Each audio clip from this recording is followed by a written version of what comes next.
Olá, povo de Deus! Estamos iniciando a live O Caminho, a Verdade e a Vida. Esta é uma das lives que eu tenho tido maior expectativa de trazer esse ensino até você. Esta live e esta conta do Instagram é para aqueles que têm o desejo de buscar o reino de Deus em primeiro lugar e a sua justiça, sabendo que as demais coisas lhe são acrescentadas. O nosso objetivo e o nosso entendimento é que, quando nós entramos na presença de Deus, os problemas que nós temos no nosso dia a dia, eles são colocados em um segundo plano, porque Deus cuida dessas coisas. Ele tem cuidado de nós, mas Ele nos chama para um relacionamento pessoal com Ele. E por causa desse relacionamento pessoal com Ele, a coisa mais importante é nós conhecermos o nosso Deus. O profeta disse: aquele que conhece o seu Deus realizará proezas. Então, quando nós estamos na presença de Deus, aprendendo dele, isso tem um reflexo extraordinário no nosso cotidiano. Muitos não conseguem perceber esta ligação. Eles dizem, não, um estudo que fala o caminho, a verdade e a vida, ele tem um forte teor teológico e isso não edifica. Nós precisamos de coisas mais palpáveis, coisas que tirem a nossa angústia, cure a nossa alma, coisas desse tipo. Mas eu quero te dizer uma coisa. Nós vamos estudar, olhar a palavra de Deus, quando Jesus se apresenta como sendo o caminho, a verdade e a vida. E numa das passagens ele diz, santifica-os na verdade, orando ao Pai, a tua palavra é a verdade. Então, quando nós fazemos uma imersão na palavra de Deus, algo profundo está mudando dentro de nós e isso reflete no nosso cotidiano. Ponto. Voltando agora para a imagem que está ali no quadro. Nós temos feito a Manhã com Deus. Toda manhã, de segunda a sexta, às 5 horas em ponto, nós fazemos a Manhã com Deus baseado no tabernáculo de Moisés. O tabernáculo de Moisés é uma representação das coisas celestiais. Quando Deus chama Moisés e ele dá a planta do tabernáculo com todo o descritivo da construção, ele diz a Moisés, Moisés, faça um tabernáculo como modelo das coisas celestiais. Então, por isso que nós usamos o tabernáculo como ponto de referência para nós podermos explanar a palavra de Deus em determinados assuntos que a palavra nos apresenta. Porque tendo o modelo, nós conseguimos enxergar com mais clareza o que é que o Senhor está nos ensinando. O tabernáculo de Moisés, ele é um cercado no deserto. Esse cercado é feito por um pátio externo e uma tenda interna com duas separações. Aqui nós temos a Arca da Aliança, aqui nós temos o altar de ouro, aqui nós temos o candelabro, aqui nós temos a mesa de pães, aqui nós temos a pia de cobre e aqui nós temos o altar de cobre.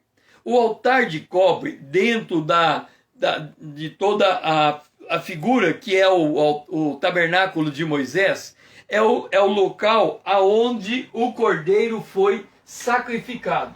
Então, aqui no altar de cobre, é onde acontece a crucificação, porque é ali que o cordeiro é separado por 3 dias. Jesus esteve conosco na terra por 3 anos.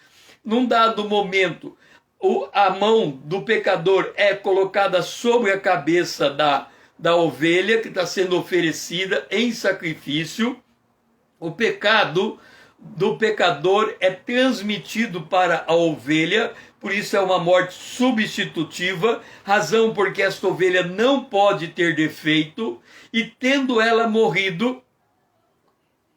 sido morta, o seu sangue derramado sobre esse altar de cobre, é dito depois desse evento que o pecado daquele pecador está perdoado. Por quê? Hebreus diz: sem derramamento de sangue não há perdão de pecado. Então, ali é a representação da morte de Jesus na cruz do Calvário. Mas por que eu estou trazendo o tabernáculo para falar que Jesus é o caminho, a verdade e a vida? Porque a partir de João, o Evangelho de João, o capítulo de número 12, então nós vamos colocar aqui o capítulo de número 12, Jesus está se apresentando como aquele que vai morrer em lugar do pecador. Capítulo 12, Jesus é aquele que vai morrer em lugar do pecador. No capítulo 13, Jesus institui a ceia. No capítulo 13, Jesus institui a ceia. No tabernáculo, no lugar santo, nós temos a mesa da proposição. A mesa da proposição, onde era colocado os 12 pães, cada pão representando uma tribo de Israel. Então, no capítulo 13, Jesus institui a ceia. No capítulo 14, 15 e 16, então nós temos aqui o capítulo 14, 15 e 16, capítulo 14, 15 e 16, capítulo 15 e o capítulo 16, Jesus está posicionado no que é equivalente ao Santo dos Santos. Ele está falando com os seus discípulos. No capítulo 17, Jesus entra para interceder junto ao Pai. No capítulo de número 17, Jesus entra para interceder junto ao Pai. Deixe-me acertar aqui que eu tenho que escrever do contrário, né? Para que os números apareçam. Então nós temos Jesus intercedendo junto ao Pai. Então, quando nós olhamos para João 12, 13, 14, 15, 16 e 17, Jesus está transmitindo as suas últimas palavras aos seus discípulos. E ali ele está estabelecendo junto aos seus discípulos o que ele declara sendo o caminho, a verdade e a vida. E nós vamos hoje enxergar esta conexão que Jesus está nos transmitindo, de que ele é o caminho, ele é a verdade, ele é a vida. Por quê? Porque nós precisamos entender em que aspecto nós nos identificamos com Jesus como sendo o caminho. Em que aspecto ou que verdade Jesus está nos transmitindo, para que nós possamos apropriar desta vontade e verdade e de nos aprofundar nesta verdade. E quando ele fala que ele é a vida é a vida Zoe, a vida de Deus. O contrário da vida Zoe, a vida de Deus, é a vida psique, a vida da alma. Então, quando ele diz que ele é a vida Zoe, a vida de Deus, a vida eterna. Quando nós falamos de vida, nós necessariamente estamos falando de atividade continuada. A vida é algo que faz o indivíduo cruzar a linha do tempo. A vida eterna significa que ele cruza a linha do tempo se ele pontualmente passar pela experiência da morte. Depois da morte vem a sua ressurreição e ele continua vivo por toda a eternidade. Isso é vida Zoe. Então, quando nós olhamos para João, capítulo 12 até o capítulo 17, nós podemos encontrar a figura do tabernáculo. Por que que nós começamos no capítulo 12? Jesus faz a sua entrada triunfal em Jerusalém. E quando ele faz esta entrada triunfal, a partir do verso 20 do capítulo 12, há uma passagem em que Filipe, que era de Betsaida da Galileia, vem até Jesus, aliás, gregos se dirigem a Filipe, e eles dizem, os gregos dizem a Filipe, queremos ver Jesus. Vamos entender o que está acontecendo neste momento do capítulo 12 de João. Jesus, ele durante 3 anos, ele pregou em Israel. Jesus é judeu. Por isso que em João, no capítulo 4, Jesus diz, a salvação vem dos judeus. Jesus é judeu. Ele é da descendência de Davi. Ele é da descendência de Abraão. Ele é da descendência de Cristo, de Adão. Então, de Adão vem para Abraão, vem para Davi, e Jesus vem dessa linhagem, vem dessa descendência. Por isso, sendo ele da descendência de Davi, Jesus era rei. Ok, Jesus veio dessa descendência e ele se fez homem. Ele habitou entre nós. Mas ele disse durante o seu ministério terreno que o seu propósito era pregar para as ovelhas perdidas de Israel. Ele não podia ainda pregar aos gentios, ou seja, aos não-judeus. Ele veio para pregar a Israel. E aí, como seu ministério se tornou muito conhecido, os gentios, falando aqui dos gregos, vieram até Jesus. E quando eles vêm até Jesus, eles vão até os discípulos, encontram com Filipe e dizem, Filipe, queremos ver a Jesus. Deve ter sido muito grande a alegria de Filipe, porque naquele momento ele estava enxergando o judeu cumprindo um papel que lhe era designado de ser uma bênção para toda a terra a partir da bênção de Abraão. Por isso que a Bíblia diz que Deus colocou Jerusalém como um cálice de tontear as nações. Ele escolheu Jerusalém como a cidade do grande rei. E Jesus, ele está em Jerusalém, nessa cidade do grande rei. Mas Jesus, ele ainda não estava se apresentando como o rei de Israel. Ainda que ele o fosse, ele veio na condição do Cordeiro de Deus que tira o pecado do mundo. Então os gentios chegam até Jesus e eles querem uma entrevista com Jesus. Para surpresa deles e dos próprios discípulos, Jesus responde, é chegada a hora de ser glorificado o Filho do Homem. Jesus, ele veio na terra para cumprir uma missão. E ele diz, está chegando a hora de eu cumprir essa missão.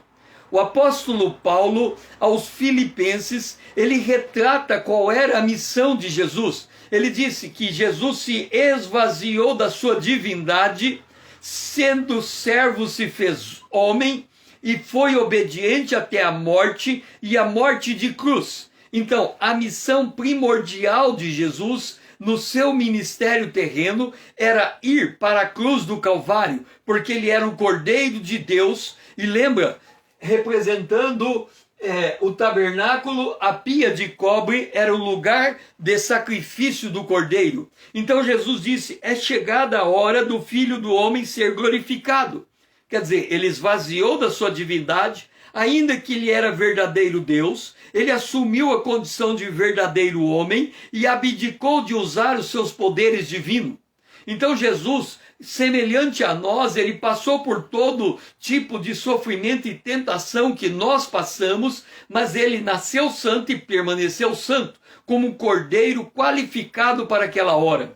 E aí Jesus disse no verso 24 de João capítulo 12, em verdade vos digo, o grão de trigo caindo na terra Se o grão de trigo caindo na terra não morrer, fica ele só, mas se morrer, produz muitos frutos. Basicamente, nós que temos a visão daquilo que aconteceu naqueles dias, basicamente o que Jesus estava dizendo aos gregos era o seguinte: quem dera eu pudesse me relacionar com vocês nesse momento, mas eu não posso. Eu tenho a plenitude do Espírito junto comigo.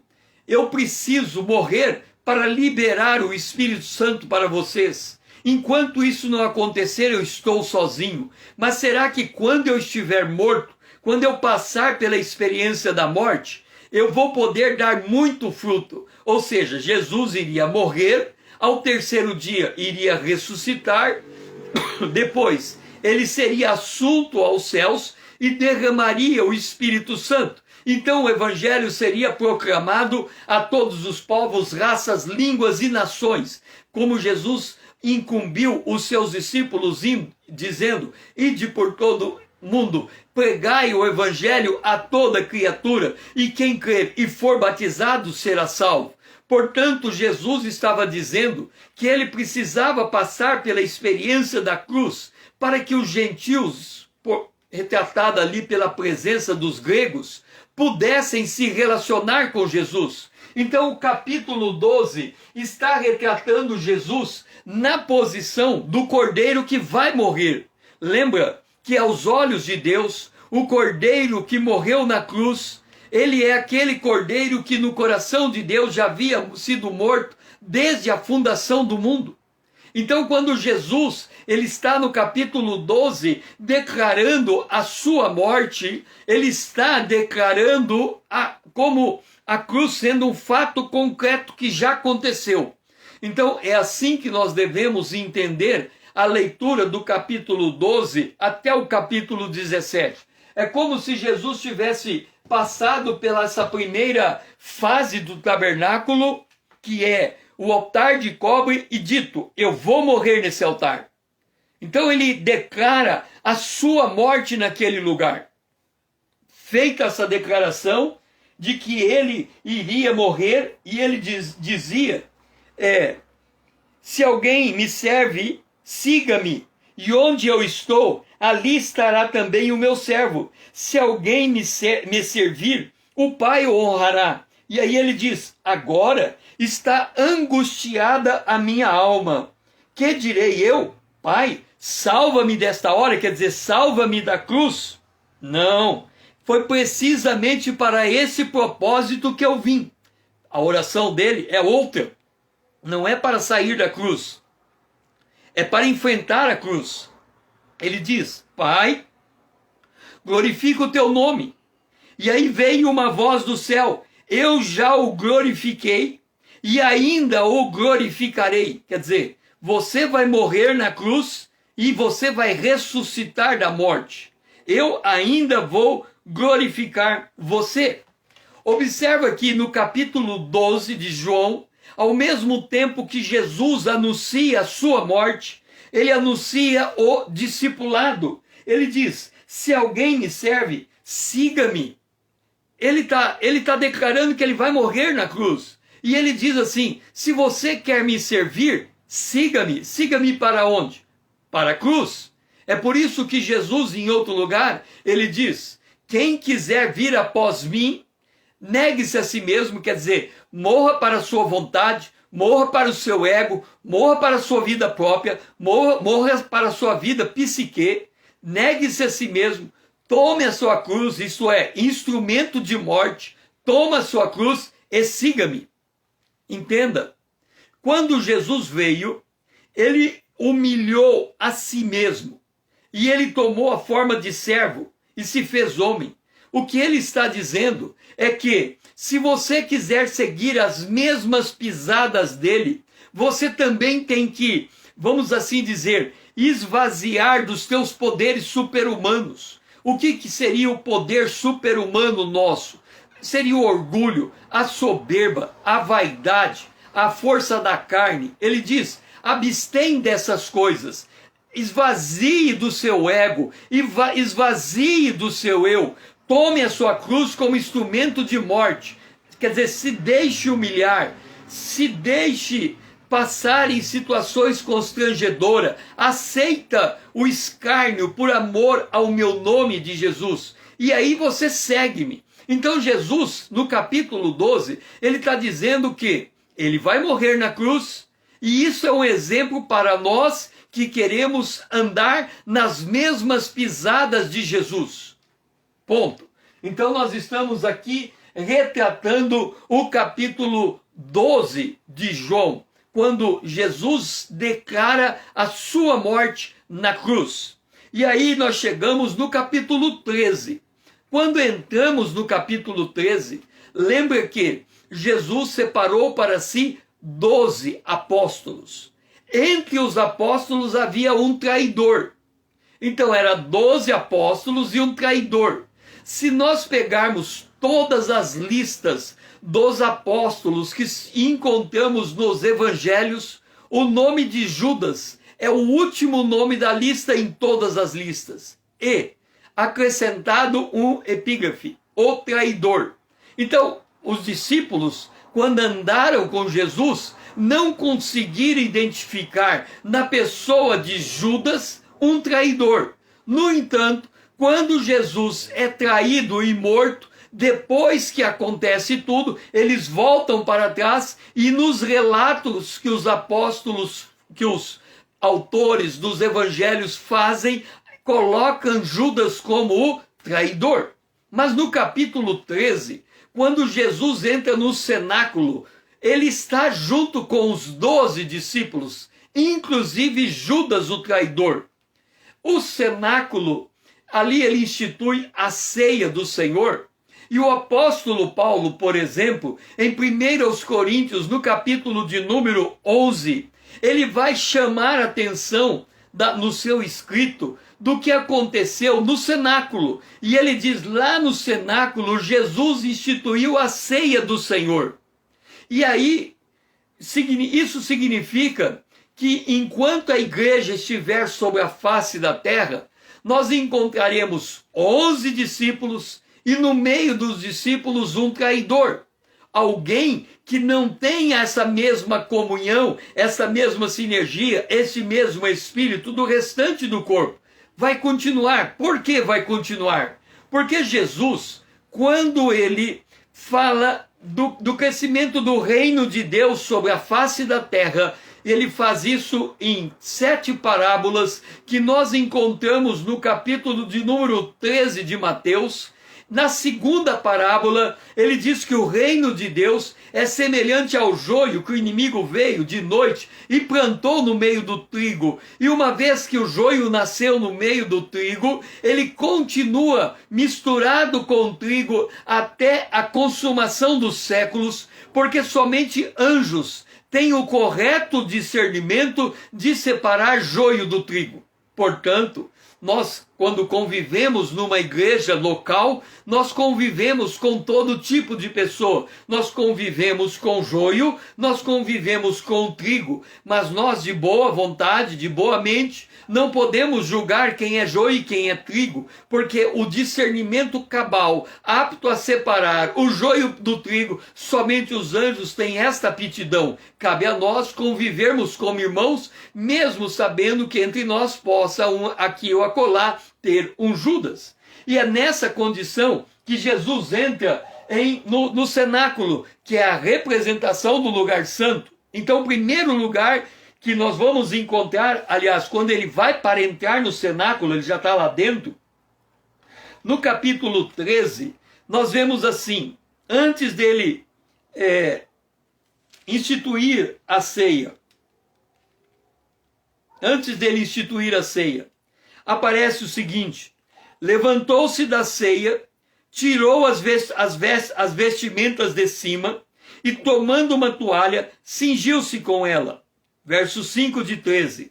Depois deitou água na bacia e passou a lavar os pés aos discípulos e a enxugar-lhes com a toalha com que estava cingido. Entenda, a pia de cobre era um reservatório de água, onde os sacerdotes lavavam os seus pés e suas mãos para poder entrar no lugar santo.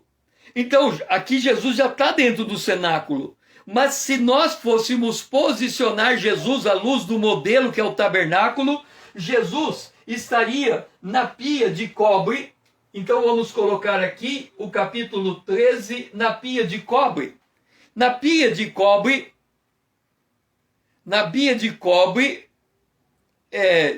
eu tenho que escrever do contrário para vocês entenderem o número. Mas eu acho que está certo ali, 13. Na pia de cobre, Jesus lava o pé dos discípulos. Então é como se ele dissesse: vocês estão se preparando para entrar agora no lugar santo. E ali, no capítulo de número 13, Simão vem e diz: Senhor, tu me lavas os pés a mim? Se João tivesse consciência do tabernáculo, jamais ele questionaria aquele ato. Porque através daquele ato, Jesus estava constituindo aqueles que lhe são chamados sacerdotes do Deus Altíssimo. Jesus, ele não era da tribo de Levi. Ele, em tese, não poderia ser um sacerdote na terra. Mas como ele ressuscitou, ele se tornou sacerdote segundo a ordem de Melquisedeque. Melquisedeque foi aquele homem que aparece a Jesus, aliás, a Abraão. E Abraão, ele chega diante de Abraão trazendo pão e vinho. E Abraão lhe entrega o dízimo. Este homem, chamado Melquisedeque, institui o sacerdócio do qual Jesus faz parte. A ordem de Jesus é a ordem do sacerdócio de Melquisedeque, porque Melquisedeque é a figura de Jesus. Melquisedeque, a maneira como ele aparece nas Escrituras, ele não tem origem, não tem fim. É como filho de Deus, ele é o princípio e ele é o fim. Ele é o Deus eterno, ele é de eternidade a eternidade. Mas Jesus esvaziou da sua divindade e ele se fez homem. E ali, quando ele está lavando o pé dos discípulos, ele está dizendo: vocês estão se tornando sacerdotes. Seria como dizer, sacerdotes segundo a ordem de Melquisedeque. Vocês estão no lugar santo agora. Agora, observe um detalhe. Mesmo Judas, que está entrando com Jesus, ele está entrando nessa ordem sacerdotal. Ele está recebendo essa incumbência de ser o sacerdote. O que nós estamos dizendo é que todo aquele na igreja que é chamado por Jesus Cristo, ele se coloca nessa ordem sacerdotal. Porque o apóstolo Pedro, escrevendo na sua carta, ele diz que nós somos nação santa e povo sacerdotal. Nós também somos sacerdotes como Jesus é. Por isso que nós devemos nos constituir sacerdotes da nossa casa. Nós passamos por muitas situações, tribulações, mas entenda uma coisa: a função do sacerdote é levar a palavra de Deus àquele que está debaixo dos seus cuidados, para que esse, mediante a orientação da palavra de Deus, ele possa viver a sua vida neste mundo. Entenda, quando nós falamos vida secular, vida religiosa, nós estamos dizendo que quem tem a vida secular, ele está voltado para os cuidados desta vida, para os trabalhos do cotidiano, em trabalhar para trazer alimento para a sua família. No entanto, Jesus disse que devemos buscar em primeiro lugar o reino de Deus, a sua justiça, e todas as coisas nos são acrescentadas. Então ele está dizendo que a nossa primordial função é de ser sacerdote no lar, e quando nós assumimos esta função, nós instruímos aqueles que estão em derredor de nós a caminhar na direção de Deus, de acordo com a palavra de Deus, ao ponto de atentar para o que o salmista diz: lâmpada para os meus pés e a tua palavra é luz para os meus caminhos. Então Jesus, ele entra aqui com os discípulos com seus pés lavados. Por isso Jesus disse: o que eu faço não sabes agora, compreendê-lo-ás depois. Disse Pedro: nunca me lavarás os pés. Jesus respondeu: se eu não te lavar, não tens parte comigo. Então Pedro disse: Senhor, não somente os pés, mas também a mão e a cabeça. E Jesus disse: quem já se banhou não necessita lavar, senão os pés. Vamos entender a parábola de Jesus. Quando nós nascemos de novo, nós somos regenerados pela palavra de Deus. Significa que a palavra já nos deu um banho, já mudou completamente a nossa mentalidade, como mudou completamente a nossa atitude, mudou completamente o nosso comportamento, portanto muda completamente os nossos hábitos. A palavra de Deus produz uma profunda transformação dentro de nós. Mas por quê? Se a palavra nos mudou tão radicalmente, nós precisamos continuar lavando os nossos pés. É porque é através dos nossos pés que nós caminhamos nesse mundo. E nós somos chamados a andar com Deus. E à medida que nós andamos com Deus nesse mundo, com a consciência de Deus, nós fazemos como servos, nós nos portamos dignamente de forma que nós agradamos a Deus. Mas nem sempre é assim. Em muitos momentos da nossa vida, a gente comete erro ou pecado, a gente peca na nossa jornada. Mas a Bíblia tem o corretivo. O apóstolo João, ele escreve em 1 João, no capítulo de número 1, quando ele diz: se alguém pecar, se pecarmos, devemos confessar os nossos pecados para sermos perdoados de todos os nossos pecados e de todas as nossas iniquidades. Portanto, a confissão é a vassoura do céu. Quando nós sujamos os nossos pés, ou pisamos na bola, ou fazemos algo que não agrada ao nosso Senhor, devemos dar um passo atrás, devemos fazer um autoexame, devemos reconhecer aonde nós erramos e devemos confessar os nossos pecados para que o sangue do Cordeiro possa nos purificar de toda iniquidade. Então é o que Jesus está ministrando aos seus discípulos. Vocês já nasceram de novo, vocês já estão aptos para o reino de Deus, vocês saíram do reino das trevas para o reino do Filho do amor de Deus. A realidade de vocês é completamente diferente daquela do momento que vocês encontraram comigo. Agora vocês são uma outra criatura, vocês agora estão andando com Deus, o Espírito de Deus anda com vocês, vocês são o templo do Espírito de Deus. Então Jesus está fazendo essa ênfase a Pedro, e ele diz: Pedro, convém lavar os pés, porque alguma coisa você pisa, como na casca de banana, e você escorrega e cai, como Pedro escorregou e caiu quando negou Jesus 3 vezes. Depois dessa jornada do capítulo 12, 13, 14, 15, 16 e 17 de João, depois do 17 de João, Pedro nega Jesus 3 vezes. Mas aqui nós queremos fazer ênfase da nossa posição sacerdotal para estar ali dentro. E aí Jesus institui a ceia. E ele diz: aquele que come do meu pão levantará contra mim o seu calcanhar. Dita essas coisas, angustiou. E os discípulos perguntou: quem? E Jesus respondeu: é aquele a quem eu der o pedaço de pão molhado.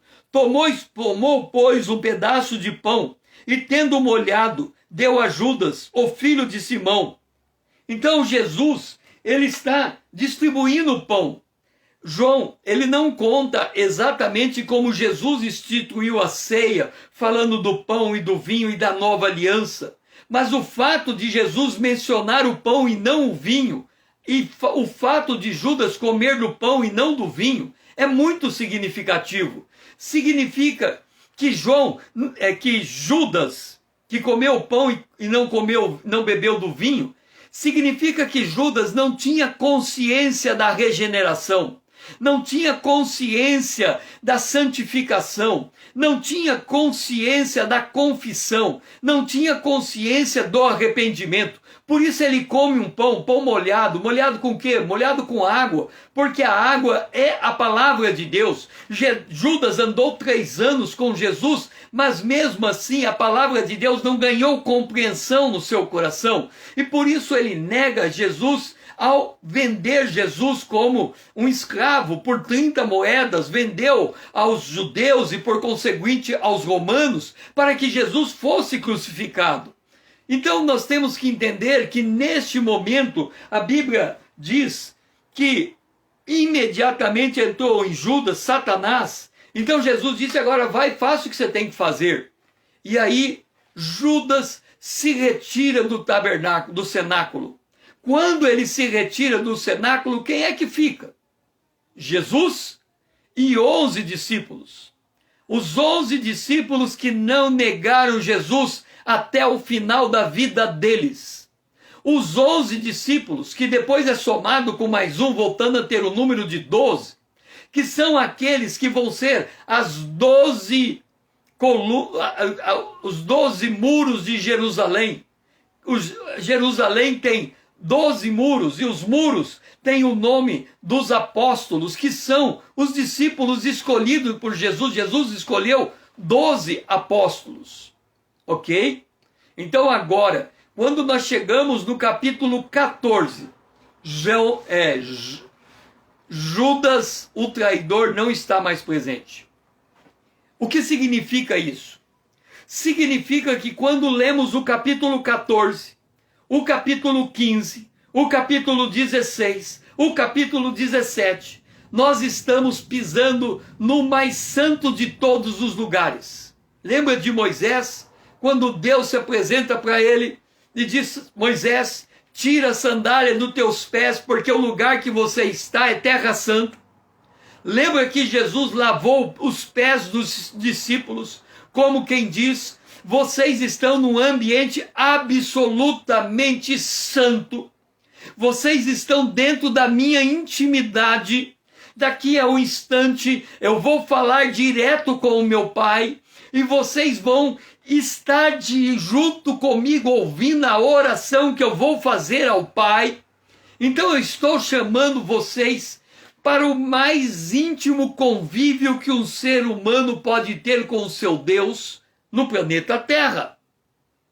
E isso se dá no lugar santo, aonde tem a mesa de pães, o candelabro representando o Espírito Santo e o altar de ouro representando a vida de todo aquele que entrega a sua alma, a sua vida a Jesus Cristo, nasce de novo e é selado com o Espírito Santo. Então o altar de ouro, o ouro do altar, é a representação da presença do Espírito Santo no coração de todo aquele que nele crê. E aí Jesus chega no capítulo 14. E no capítulo 14 ele vai dizer o seguinte: não se turbe o vosso coração. Crede em Deus, crede também em mim. Na casa de meu pai há muitas moradas. Se não fosse assim, eu vou teria dito, mas vou preparar-vos lugar. Entenda, Jesus vai preparar um lugar na casa do Pai. Como que ele faz isso? Lembra que lá no capítulo 12, ele diz que ele está indo para a cruz? Lembra que lá no capítulo 12, ele está nos chamando a seguir ele em direção à cruz? Então ele fala: eu vou preparar morada. Quer dizer, no capítulo 17, ele faz a intercessão. Entre o capítulo 18 em diante, ele vai preso, ele é crucificado, ele é morto, e ao terceiro dia ele ressuscita. E ele sobe ao Pai. Quer dizer que na hora que ele morreu na cruz, ele preparou o lugar. Lembra quando ele estava na cruz? Um ladrão que estava do lado disse: Senhor, lembra de mim quando entrar no paraíso? E ele disse: ainda hoje estará comigo no paraíso. O paraíso é o terceiro céu. Jesus estava dizendo a ele que ele ia descer ao mundo dos mortos, mas ao terceiro dia ia ressuscitar. E você fica com a pergunta: mas por que Jesus disse que hoje ele estaria, aquele homem que estaria morrendo na cruz ainda hoje estaria com Jesus? Nós temos que entender uma coisa: o homem que morre, o tempo, a passagem do tempo, é uma passagem para o homem corrupto. O tempo passa para quem é corrupto, tem a natureza corrupta. Então ele passa por um processo de nascimento, crescimento, amadurecimento e envelhecimento. O corpo vai se deteriorando com o passar do tempo até ir ao pó. Portanto, o homem que não passou pela experiência da ressurreição tem um corpo que vai ao pó.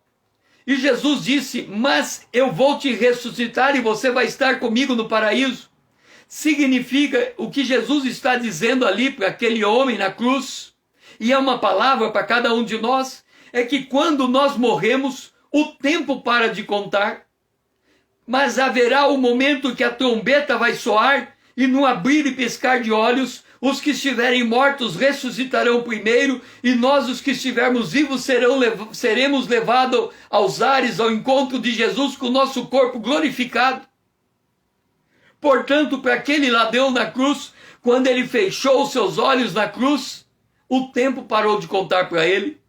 Na hora que Jesus, ele ouve a palavra ressoada da trombeta que vai lhe ressuscitar e ele vai para a cruz, ou vai para o céu, com o corpo glorificado, para ele é como se ele tivesse fechado e aberto os olhos. É como se fosse na mesma hora, no mesmo dia. Essa é a significação. Por isso que Jesus diz para todas as gerações da igreja: eis que estou à porta e bato. E ele diz que ele virá como ladrão à noite repentinamente. Ele é repentino para toda pessoa, indistintamente, não importa a idade que ela viveu. Por quê? Porque se ela morreu na época dos apóstolos, ela fechou os olhos. O tempo parou de contar. Se ela abrir os olhos, é como se fosse um segundo depois da sua morte, a sua ressurreição. E nós, o que ficarmos vivos, seremos arrebatados. Então, quando Jesus chega no capítulo 14, ele está dizendo, a palavra de João 14, 15, 16, 17, é para aquele que tem o anelo, o desejo de encontrar com o seu Senhor nos ares. O apóstolo João, escrevendo em 1 João no capítulo 3, ele diz que todo aquele que tem esperança na volta de Jesus, ele purifica a si mesmo, porque quando Jesus se manifestar, ele não sabe como Jesus é, mas será exatamente como Jesus é. Por isso que Jesus lavou o pé dos discípulos, porque lá na oração, no capítulo 17, ele diz, no capítulo 15, ele diz, vocês já estão limpos pela palavra que eu tenho dito a vocês. E no capítulo 17, ele diz, santifica-os, Pai, na tua palavra. A tua palavra é a verdade. Então entenda, Jesus está no capítulo número 14, com os discípulos dizendo, eu vou e voltarei. E aí ele diz, eu não sabeis o caminho. E Tomé disse, aonde é o caminho? Aonde é o caminho, Senhor? E aí, não sabemos para onde vais, como saber o caminho? E aí Jesus disse, eu sou o caminho e a verdade e a vida. Ninguém vem ao Pai senão por mim. Observe o palavreado de Jesus. Ninguém vem ao Pai. Ele não está dizendo ninguém vai ao Pai, como se estivesse indo para uma direção oposta. Ele diz, ninguém vem ao Pai, quer dizer, se você quer vir ao Pai, você tem que cruzar por mim. Jesus, ele é autor e consumador da nossa fé. E esse olhar, Jesus disse em João, num dos capítulos de João, ele disse, quando eu for levantado, a todos atrairei até mim. E quando ele diz isso, João, o evangelista, dá uma interpretação do que Jesus disse, e ele diz, está falando da sua morte, quando ele for levantado, está falando da sua morte. E Jesus complementa, e rios de água viva fluirão de você. Significa que quando nós tomamos a decisão de caminhar em direção à cruz, o Espírito Santo vai fluir através de nós. Então ele diz, eu sou o caminho, mas ele já está apontando o caminho desde João capítulo 12, quando ele diz, segue-me, e ele diz, eu preciso morrer, e Paulo vem e traz maior entendimento do que ele fez, quando Paulo escreve aos Filipenses no capítulo 3, eu sou Jesus, esvaziou da sua divindade e ele foi obediente até a morte e morte de cruz. Jesus está dizendo, o caminho dos homens do planeta Terra é cruzar pela experiência de morte, para que através da morte ele encontre a vida. É por isso que a Bíblia diz, quem tem o Filho tem a vida, quem não tem o Filho não tem a vida eterna. É por isso que Paulo diz, eu não sei o que escolho, se fico, dou testemunho, se vou, estou com o Senhor, em ambas as partes está bom. Então quando nós andamos com Deus, nós temos a firme convicção de que somos vencedores da morte. É por isso que não temos mais que preocupar com a nossa própria vida, como se estivesse temendo por ela. Porque quem quiser ganhar a sua vida física perde, mas quem perder a sua vida psique, vida da alma, quem perder a sua vida psique, a vida da alma, por amor a Deus e por amor à vida zoe, a vida que vem de Deus, esse é o que vive. E Jesus está dizendo, eu sou o caminho. Quer dizer, a cruz é a passagem para o outro lado. A cruz é o referencial para você encontrar todos os tesouros escondidos de Deus. Eu sou o caminho. E aí ele para. Ele não precisa explicar mais acerca do caminho, porque ele já está falando do caminho desde o capítulo 12. Quando ele institui a ceia, o apóstolo Paulo, fazendo um comentário da ceia do Senhor, em 1 Coríntios, no capítulo de número 11, Paulo vai dizer da ceia, faça isso em memória dele, da morte dele. Então é como se Jesus estivesse dizendo, olha, eu sou o caminho. E quando eu estou instituindo a ceia, eu estou fazendo vocês lembrarem da minha morte. Porque é na cruz que nós encontramos a provisão para o perdão dos nossos pecados. É na cruz que nós encontramos provisão para receber o Espírito Santo e fazer ele fluir através de nós. Lembra que Jesus, ele recebeu um furo do lado com uma lança e saiu água e sangue daquele furo.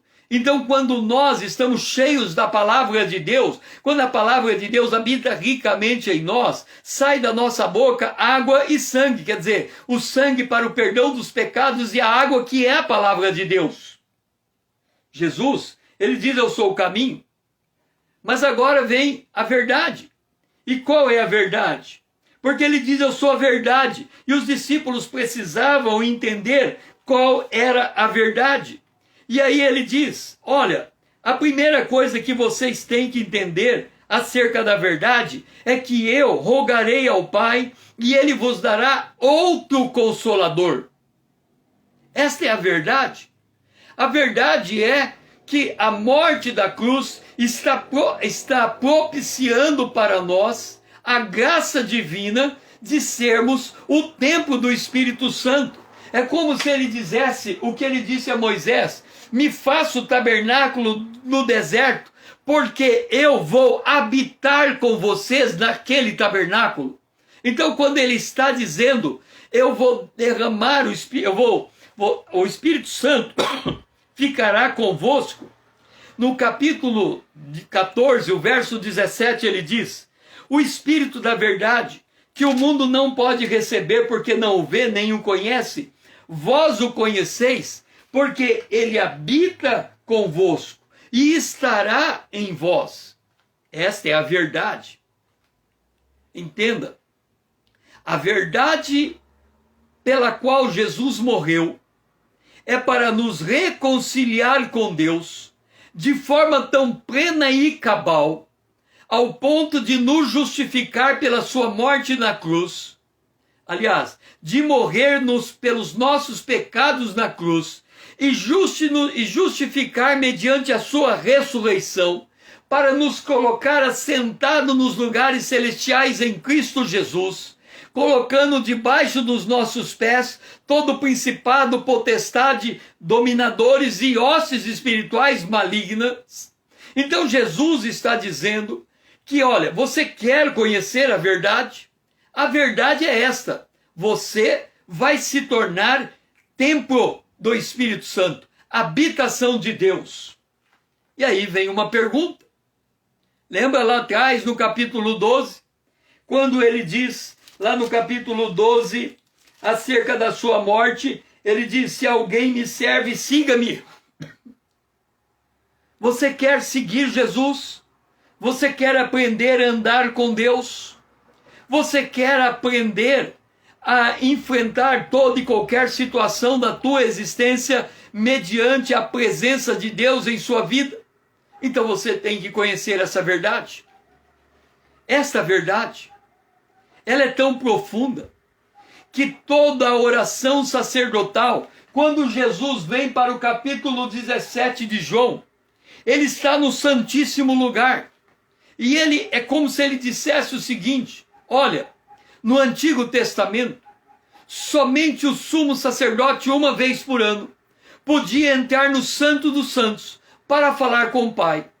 Mas a partir do momento da minha morte, eu vou rasgar o véu de cima para baixo. Esse lugar vai ficar aberto e você vai poder entrar. Sabe quando você vai no supermercado e tem uma amostra grátis para você poder comer daquilo, experimentar o sabor e ser persuadido a comprar aquela mercadoria porque ela é saborosa, você experimentou, você tomou gosto dela? É como se Jesus dissesse aos seus discípulos no capítulo 17 de João: olha, eu vou abrir o tabernáculo, o véu do tabernáculo, eu vou rasgar ele. Vocês vão poder entrar dentro dele. Mas se vocês fizerem isso agora, antes de eu passar pela morte na cruz, vocês vão escandalizar todo judeu. Eles não vão entender, não vão aceitar. Então eu vou dar uma amostra grátis do que eu estou falando. Fica todo mundo do meu lado. E agora eu entrei no Santo dos Santos. E vocês estão entrando como meus assistentes. Eu tenho autoridade para rasgar esse véu. Vocês estão do meu lado. E agora eu vou falar com meu Pai. E a oração que ele faz a Deus o Pai é para trazer a nós a convicção da verdade que ele queria nos revelar. E a razão pela qual ele morreu. E a verdade é essa. Não é só o fato de que nós nos tornamos o templo do Espírito Santo. Não é esse o sentido da verdade. O sentido da verdade é que nós, ao nos tornarmos templo do Espírito Santo, ao termos o Espírito Santo dentro de nós, o Pai nos ama na mesma e exata medida que amou Jesus. Esta era a verdade.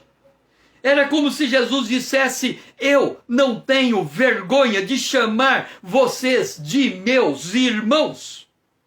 Vocês estão na mais íntima da minha intimidade. Vocês estão presenciando eu falar com meu Pai Celestial, porque vocês também são filhos amados de Deus. Vocês têm acesso ao Pai da mesma maneira que eu tenho. Vocês podem entrar na presença do Pai. Isso é João 14. Jesus entrega essa revelação da profunda intimidade que nós podemos ter com Deus.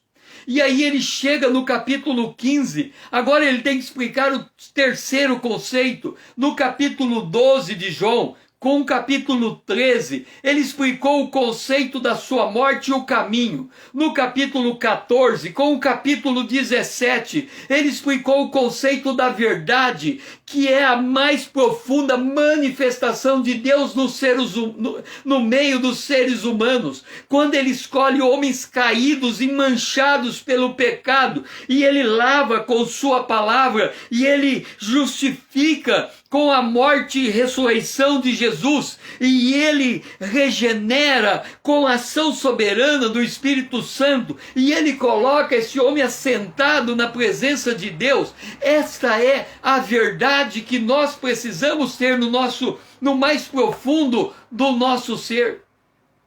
Agora ele tem que explicar o conceito da vida. Vida é andar com Deus. Vida é permanência na presença de Deus. E ele vai fazer isso em João, capítulo 15, quando ele nos compara a uma videira em que o viticultor, o agricultor, é o Pai. E nós estamos fixados no caule da videira, e esse caule da videira, essa raiz é Jesus, a raiz de Jessé. Então Jesus está dizendo o seguinte: eu sou o fundamento da sua vida. Mas para que você possa entender vida, vamos pegar uma videira que produz uva, que é saborosa, que é o fruto. Lembra que ele tinha dito: se o grão de trigo não morrer, fica ele só, mas se morrer, ele dá vida. Jesus disse: eu vos nomeei para que vades e deis frutos, e o vosso fruto permaneça. Quando nós fazemos a obra no Espírito Santo, o nosso fruto vai para a eternidade. Isso significa a mais profunda mudança de mentalidade. Jesus está dizendo o seguinte: a partir do momento que eu enxergo a cruz e Jesus crucificado nela, e a partir do momento que eu creio na obra completa da cruz, que significa a morte e ao terceiro dia a ressurreição, e isso me transforma cabalmente, e agora eu sou chamado a andar baseado nesta verdade. E andar baseado nessa verdade significa ter Jesus como fundamento e ter o Pai como aparador das arestas. O galho que não está dando fruto, ele corta para que dê mais fruto. O autor aos Hebreus vai colocar isso de outra maneira. Qual é o pai que não corrige ao filho que ama? Se não corrigir, é bastardo. Então, quando ele diz da videira, ele está dizendo: olha, vocês vão entrar no tratamento de Deus, mas eu lhes garanto, vocês vão produzir o fruto que vocês estão chamados a produzir.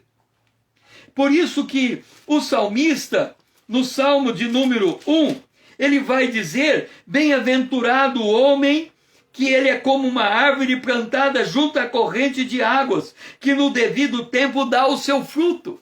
E ele está dizendo: a partir do momento em que você me recebe, a partir do momento que você entende a verdade da íntima conexão que eu tenho com você, isso muda a tua maneira de viver, muda o teu comportamento, muda a tua mentalidade, muda a tua perspectiva, muda a tua visão de futuro, muda a maneira como você usa os teus recursos financeiros, muda a maneira como você trabalha, muda a maneira como você se apresenta. E Jesus diz que para que nós possamos experimentar essa vida com Deus, esse andar com Deus, ele diz em João capítulo 15, se permanecerdes em mim e as minhas palavras permanecerem em vós, pedirei o que quiserdes e vos será feito. E ele diz depois, no capítulo 10, no 15:10, se guardardes os meus mandamentos, permanecerei no meu amor.